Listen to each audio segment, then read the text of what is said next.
Dean Rusk disagrees with you, and he was the Secretary of State at the time, but that's fine. The communist nations have exploited the turmoil of a time of transition in an effort to extend communist control into other areas of the world. Thoughts on Dean Rusk and America's involvement in Vietnam? I know next to nothing about that. Exactly.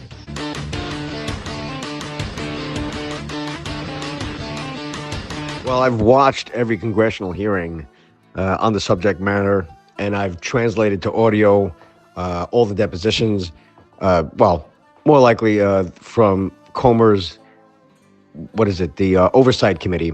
There are highlights of testimony given by Galanis, by Devin Archer, by Bobulinski, by James Biden, by Ron Walker, and Hunter Biden himself. So I'm very familiar with the territory. So as far as it being good, there's very little bit in there that I didn't know. There's a little bit about his personal life. There's a little bit about McCarthy losing the speakership to the new guy, I think it's Mike Johnson right now, due to the machinations of Matt Gaetz, who didn't want his fucking rape and party, his partying, shit and drugs and solicitation of women out in the public. And so he was in a pissing match with Republican leadership who didn't want to just fucking cover over it and fucking hide everything. So Matt Gaetz led a revolution. He claimed that the speakership was not being conservative enough when it came to the budget, which was technically true. But McCarthy was a very conservative speaker, and he was dealing with what he could deal with as far as what he could pass. This revolution caused Comer some headaches when it came to his investigation, and it also made McCarthy very unfocused on the mission of the Oversight Committee. The Oversight Committee did fantastic. Well, everybody was complaining that nobody was going to jail and there were no warrants out. I read the full final report much later, which I translated into audio. But these congressional hearings, when it came to Russiagate, when it came to the Biden corruption, were phenomenal, and America saw it. Okay, so I know I watched every second of it, but America saw highlights and clips of that, and there was a lot to go around. So there's not a lot that I didn't know when it comes to the Comer book. I'm very familiar with the subject. It's going to be a strange day in hell when I learn something about either Russiagate or the Biden corruption chronicles that is going to be news to me. That's why this USAID thing, where apparently a USAID report is cited by Caramilla 4 times, but no one knows where they got the info from. And he's not even an eyewitness whistleblower, which is insane. So that's big. That's very, very big. That adds a giant puzzle that we're funding our own demise. It's fucking fantastic. So as far as the Comer books go, I didn't realize the new thing that I learned was I didn't realize that the loans that Hunter Biden had given out to people were actually not documented. The left had made it seem like, it's just a loan, it got paid back. No, this was Chinese company front money, and the way it went through the shell companies, what was written on the check, which you could write anything, is a loan. But there's no record of a loan being made, and there's no record. There's only a record of a loan being repaid.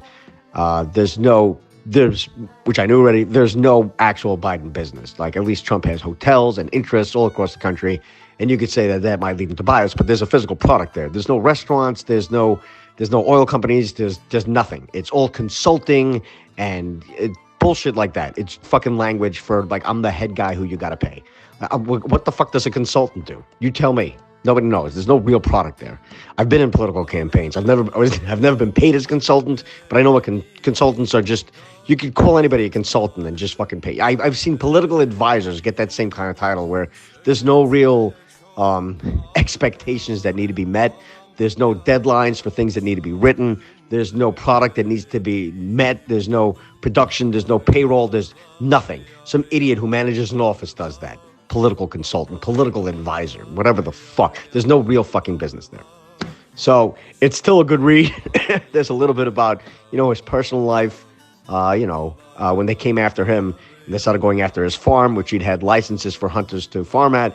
Ridiculous questions of, like, is there any foreign interests in any of these farms, including his multiple properties and his LLC, which to try to paint him as, like, a guy who, much like the Bidens, had shell companies. He said, no, it's my name. It's on the company.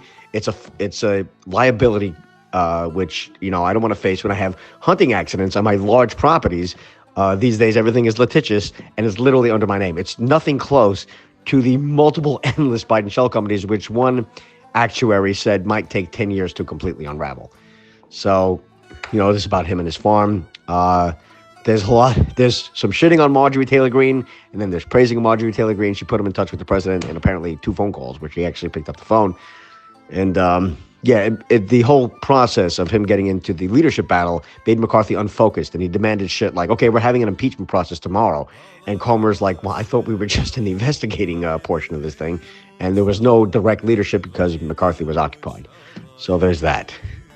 Thank you, Matt Gaetz, who many of us defended to the hilt until, it became kind of pointless. Yeah, so that's that. So far, these books are very good. They're a nice addendum to the knowledge that I have already acquired.